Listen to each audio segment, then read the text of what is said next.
इनकी जो कथनी और करनी है इसमें बहुत फर्क है। जनता की आंख में धूल झोंक कर जनता को गुमराह करके ये बार बार सत्ता में आ जा रहे हैं। आप बौद्ध धर्म है, जैन धर्म है, सबका कोलम है। कुत्ता बिल्ली का भी कीमती होता है। संख्या, आस्था, विश्वास करने वाले लोगों की संख्या की जानकारी एग्जैक्ट कितना है इसकी पता करने के लिए एक कोलम होना चाहिए। ये मांग झारखंड के ज्वलंत विषयों को लेकर के पार्टी मुख्यालय में आयोजित इस संवाददाता सम्मेलन में हमारे बीच झारखंड आंदोलन पारी आजसू के वरिष्ठ नेता आदरणीय प्रवीण प्रभाकर जी, मीडिया के संयोजक प्रवाद जी और हमारे युवा नेता संजय मित्रा जी। मुख्य रूप से आज पूरे प्रदेश में खासकर आदिवासियों के प्रति और झारखंड को लेकर के काफ़ी चिंता बढ़ी है। सरना कोड के मामले को लेकर के, पेशा कानून को लेकर के या जातीय जनगणना को लेकर के सभी दल अपने अपने स्तर से या सामाजिक संगठन अपने अपने स्तर से संघर्ष कर रहे हैं, सड़क पे है। लेकिन अचंभा तब होता है जब कोई सरकार में है वो भी रोड में आकर के हल्ला करने लगे, तब लगता है कि आखिर लोग जनादेश देते क्यों हैं। जब जनादेश देते हैं तो जनादेश पाने के बाद उनको हल करना चाहिए, ना कि उसको सड़क पे आना चाहिए। आज कांग्रेस और झारखंड मुक्ति मोर्चा के लोग सरना कोड को लेकर के हर एक जिला मुख्यालय में घेराव कर रहे हैं और मेमोरेंडम दे रहे हैं। जबकि कांग्रेस की सरकार जब केंद्र में थी तो यही सरकार सरना कोड को अव्यवहारिक कर करके इसको खारिज कर दिया था। आखिर आज ये मुखर तरीके से सड़क पे आ रहे हैं, पहले तो स्पष्ट करें कि उनका सोच क्या है, नीति क्या है। तो झारखंड मुक्ति मोर्चा को और कांग्रेस को इस विषय पर स्पष्ट करना चाहिए। ऐसी पेशा कानून को लेकर के फिफ्थ शेड्यूल का इलाका है, फिफ्थ शेड्यूल इलाके में पेशा कानून लागू है। केंद्र सरकार के द्वारा बनाया हुआ पेशा कानून लागू है, लेकिन झारखंड में आज भी पेशा कानून लागू नहीं हो पाया है। वर्तमान सरकार पेशा कानून को लेकर के कतई भी गंभीर नहीं है। हमको लगता है नए पेशा कानून को कारगर तरीके से जो केंद्र की एक्ट है उसको लागू करना चाहती है, बल्कि उसको शिथिल करते हुए और अपना पेशा जो बालू बेचने का यही पेशा है उसको मजबूत करना चाहती है, जो दिखाई पड़ता है। तीसरा, जनगणना को लेकर के राज्य सरकार अभी भी गंभीरता नहीं दिखाई।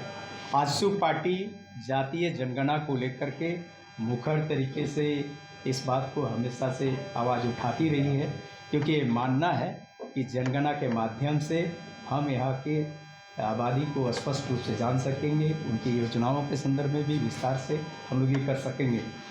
सरना कोड को भी वैसे ही जनगणना के कॉलम में धार्मिक कॉलम के रूप में हम लोग स्थापित करने के लिए मांग करते रहे।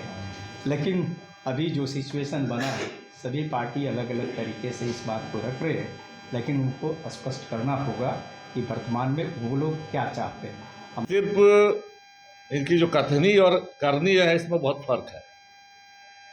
जनता की आंख में धूल झोंक कर जनता को गुमराह करके ये बार बार सत्ता में आ जा रहे हैं।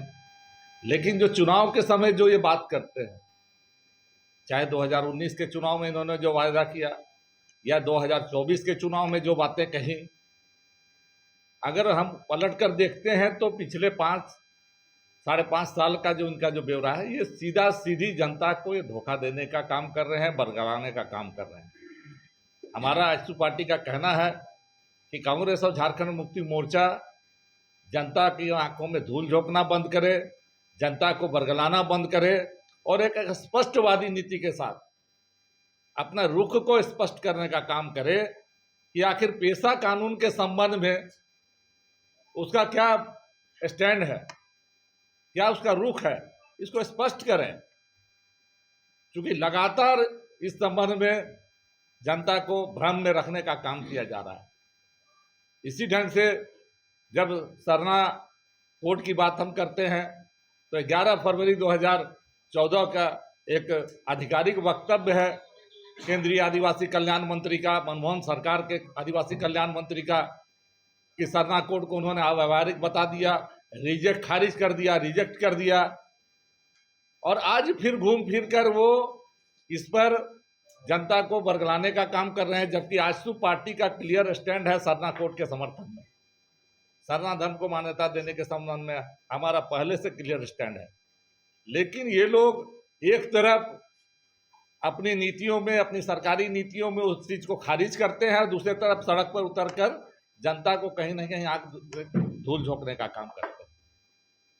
आज झारखंड जो बना है आजसू के संघर्ष की देन है।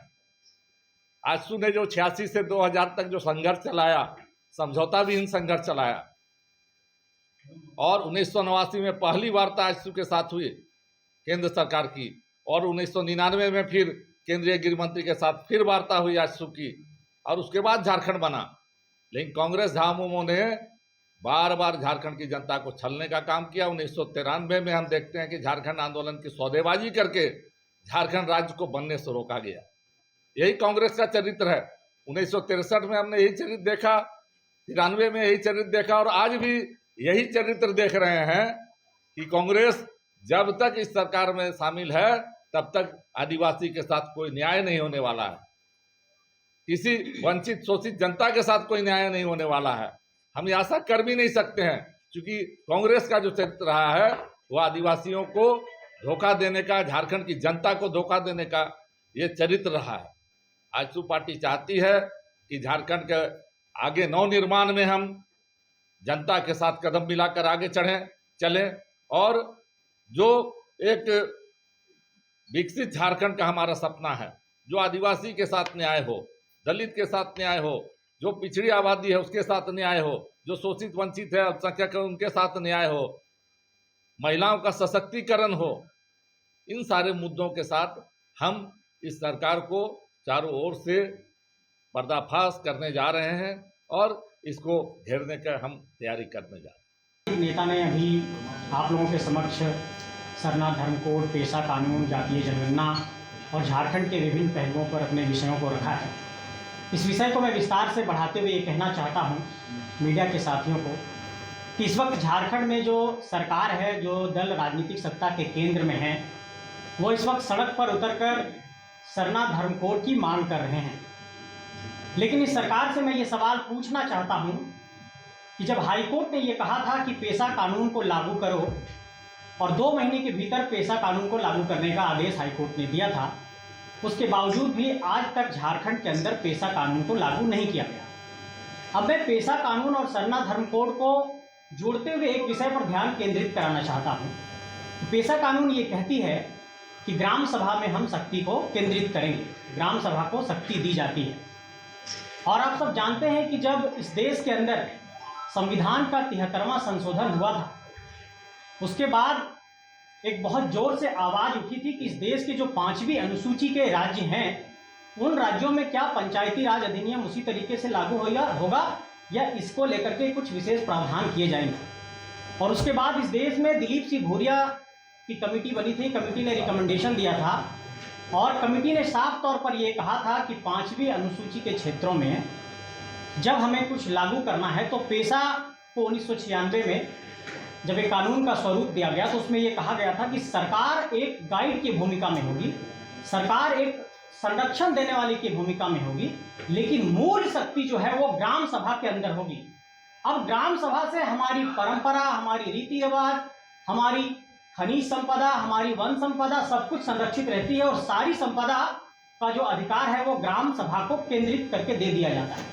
अब जब कला, संस्कृति, परंपरा, वन, वहाँ की जमीन सब कुछ ग्राम सभा से संरक्षित होगी, तो मैं सवाल पूछना चाहता हूँ सरकार से कि जब आप पेशा कानून को लागू नहीं करते हैं तो आप सरना धर्म कोड को लागू करने की बात किस आधार पर कहते हैं? ये नैतिकता आपके अंदर नहीं है, क्योंकि जब इस वक्त देश में सरना धर्म कोड की आवाज आदिवासी समुदाय उठा रहे और आजसू पार्टी इसके साथ खड़ी है, तो मैं पूरे देश के लोगों को ये ध्यान केंद्रित कराना चाहता हूँ एक तथ्य की ओर कि जब 2012 में उस वक्त के तत्कालीन जो जनजातीय कार्य मंत्रालय के मंत्री थे, उन्होंने सदन में एक आवाज उठाई थी कि इस देश के अंदर सरना धर्म कोड दिया जाना चाहिए। और उस वक्त उनकी ही सरकार थी, जो यूपीए की सरकार थी, और इस वक्त अभी झारखंड में भी सरकार चला रहे हैं। उस वक्त यह कह दिया गया कि यह मांग अव्यावहारिक है कि अगर आज सरना धर्म कोड दे दिया जाता है तो और किसी दूसरे धर्म वाले लोग लगातार इस तरह की मांग उठाने लगेंगे, और इस मांग को अव्यावहारिक बता दिया गया। तो मैं ये सवाल पूछना चाहता हूं कि साल 1961 में, उस वक्त सरना धर्म कोड नाम नहीं था, लेकिन एक प्रावधान था कि लोग सरना धर्म कोड लिखते थे और ये कोड उस वक्त था। लेकिन 1961 में जब सरना धर्म कोड, आदिवासियों के लिए कोड जैसा प्रावधान बनाया गया था, उसको किसने हटाया 1961 की जनगणना में? तो ये नैतिक अधिकार झामुमो और कांग्रेस को नहीं है कि वो ये कह सके कि झारखंड में सरना धर्म कोड लागू होना चाहिए। आजसू पार्टी सरना धर्म कोड के साथ खड़ी है, लेकिन इस बात का हम सीधे तौर पर खंडन करते हैं कि जो राजनीतिक दल इस वक्त यहाँ पर सत्ता के केंद्र में है, उन्हीं लोगों ने सरना धर्म कोड का विरोध किया था। वही लोग पेशा कानून को लागू नहीं होने देते हैं, और इस रास्ते से देश में जो एक बड़ा फैसला लिया गया है जातीय जनगणना का, उसमें वो अड़चन पैदा करना चाहते हैं। हम फिर पुनः अपने संकल्प को दोहराना चाहते हैं। हम सरना धर्म कोड के पक्ष में हैं, हम जातीय जनगणना के पक्ष में हैं, और एक राजनीतिक दल के तौर पर जो भी कदम जातीय जनगणना के उद्देश्यों को पूरा करने के लिए उठाना पड़ेगा, किसी को सहयोग, ब्यूरोक्रेसी को सहयोग, सरकार को सहयोग करने की बारी आएगी, क्योंकि बहुत बड़ा काम है, तो एक राजनीतिक दल के तौर पर हम लोग भी करेंगे। लाइव लगातार के वीडियो को लाइक करें, सब्सक्राइब करें और बेल आइकन को दबाना न भूलें।